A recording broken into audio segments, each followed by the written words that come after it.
It's May. Fruit trees are blossoming. Everything is green, and it feels like everything is coming back to life. Yet, for some reason, I'm not ready for it. My shoulder injury is taking longer to recover. All of a sudden, it's really hot, and neither my body nor my mind are ready for the shift. But life doesn't stop, and if there is something I have learned during these past 3 years living off-grid, is that all you have to do is to start, to show up that first day. Pick your tools and do your best. Before you realize it, the ball is now rolling, and all you want to do is to be in sync with the rhythm of nature. Maybe the past week was not the most epic one, but was another one for the books. Neither better nor worst, just a new one that will never happen again.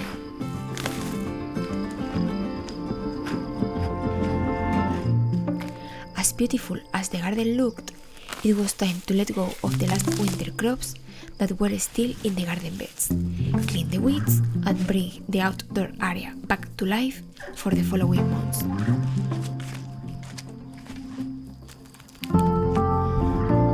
Mira, Pink, Kitty.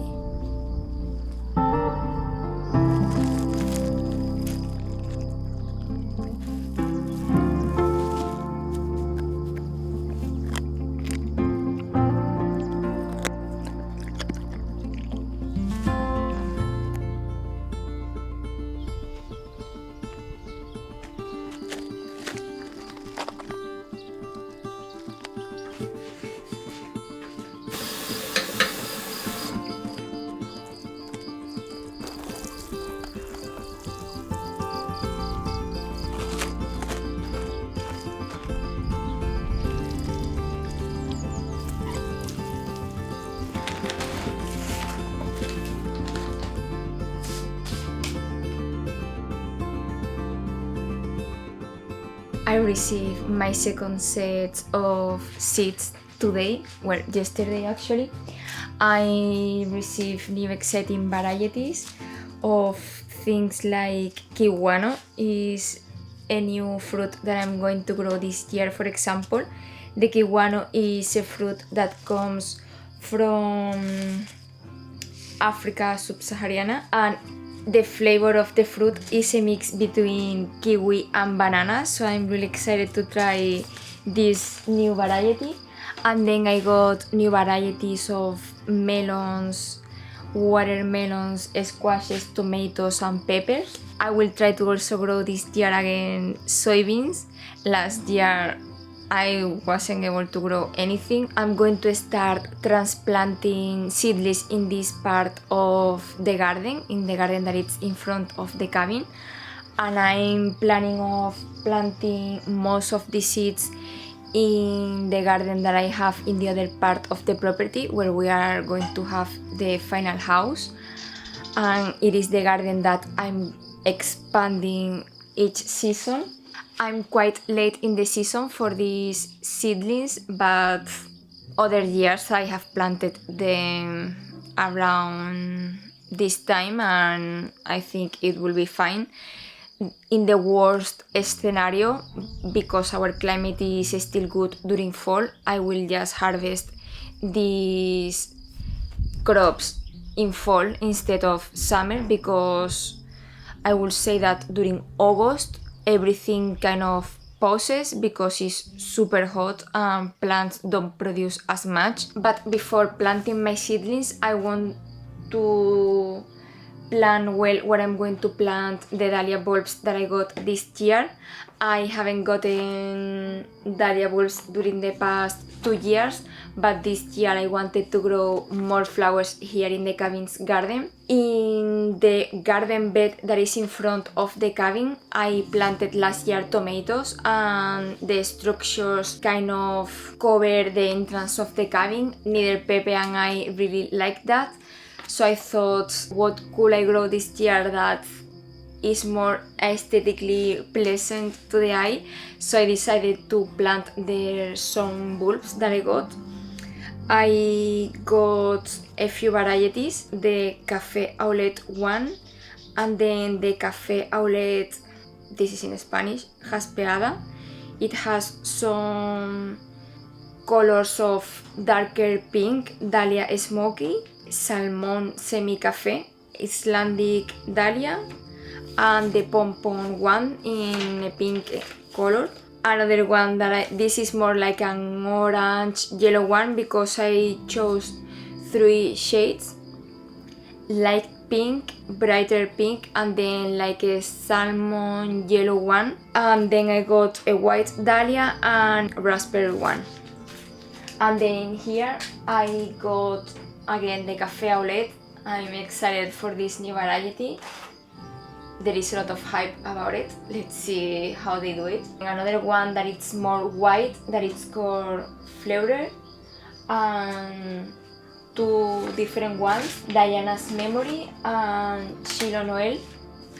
I want to plant first these ones because these ones are the most expensive one. I paid way more for these ones than for these bulbs, but for what I saw, I believe that those are better quality. Let's see how well they sprout and grow, and I will be able to compare between them. Maybe I will save some of these ones that I didn't plant the other day, and then I will go ahead and transplant these ones here in the cabin, and hopefully I have some of them left for the other garden. And although I will plant flowers there because this year I'm committed to grow more cat flowers, I think it will be nice to have some of the bulbs there. Not sure if I'm going to risk putting them in the clay soil, just because there is a lot of risk in if I plant them outside of the garden beds of them rotting during the winter. It shouldn't happen if I'm able to properly redirect the water. And where I planted the potatoes, it is working pretty well because they are on a hill and it rained a lot during the first month, and only the potatoes that were down the hill were the ones that got rotten, and I believe it's because it was a more flattened area and because this water doesn't drain. If it rains a lot really quickly, then water accumulates and it takes a lot of time to actually redirect itself or eventually get absorbed by the soil. So I will need to think about what I'm going to do with these bulbs, if I'm going to risk putting them in the soil or not. If I don't see a way that I can fix properly the soil, then I will just put them in some of the garden beds. This way I make sure that they will survive for next year, because in my climate I'm able to leave the dahlia bulbs in the soil, which is amazing, because a problem that I have here is that winter is really humid. This space creates a lot of humidity and a lot of things rotten during winter time. A lot of bulbs that I took to save for next season have gotten rotten and full of mold. So if I can, I will leave them in the soil, just because I know that this works for me and it's the best way to actually preserve them for next year.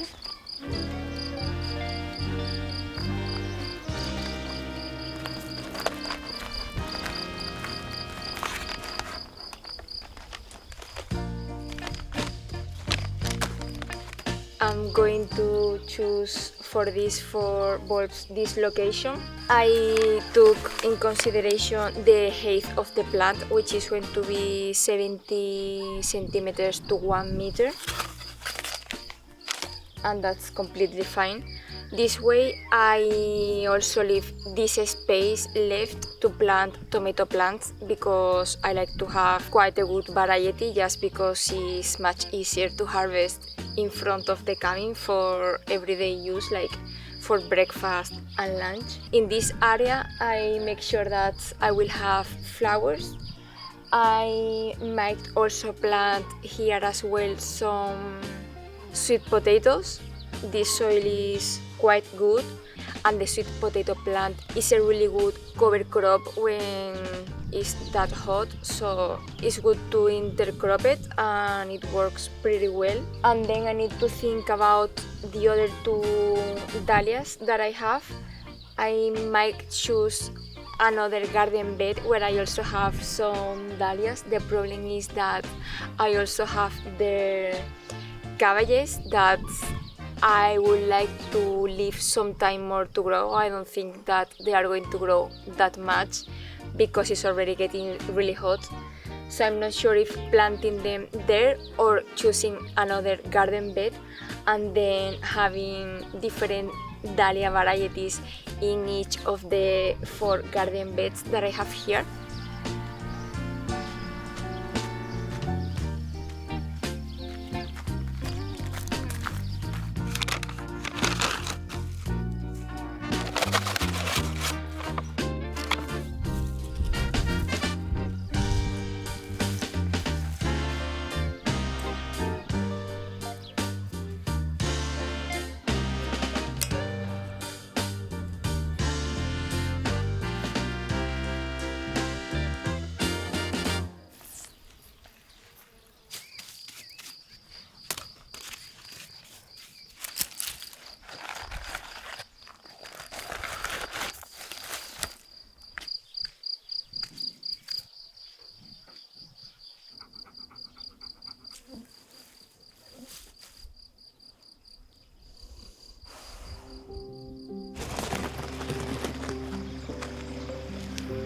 Once I got all the garden beds cleaned up, it was time to put the first crops in the soil. This year I will add only a little bit of compost in the garden beds that will act as mulch, and try a new experiment for soil fertility with basalt dust, bone powder and fish fertilizer.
I continued this job for the following days, and once Sunday arrived, it was time to sit back and enjoy the work done.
Many of you know that I spend a lot of time in the kitchen because as a doctor, I learned the importance that food plays in our overall health and well-being. Food can be our medicine. It nourishes not only our bodies, but our souls. And I wanted my cookbook to be a representation of that. Beautifully created dishes made with nutritive and nourishing vegetables, fruits and whole foods. With a collection of over 40 recipes, I divided it in 3 categories: drinks, baked goods, and whole meals. Since I'm allergic to gluten and intolerant to dairy, all my recipes are naturally gluten-free and dairy-free. And all of this has been possible thanks to Squarespace, which allowed me to launch my first website, an online store, back in 2014 and has allowed me to launch my second one as well. Squarespace is an amazing platform for building your brand and growing your business online. They help you to stand out with a beautiful website, which I easily created in less than a week. With their free engine, you can easily customize your website with the new drag-and-drop technology from your desktop or mobile. Their service offers many different features, such as selling physical and digital goods, blogging tools, mailing lists, member areas, or the ability to link any social media platform to your webpage, so you can share your beautiful creations with the rest of the world. If you're interested in effortlessly creating your own blog or website, go to squarespace.com/Eugenia Diaz for a free trial and a 10% off your first order of a website or domain. I will leave all the links in the description box. I look forward seeing you sharing your unique talents with the rest of the world, so we can support one another and grow as a community.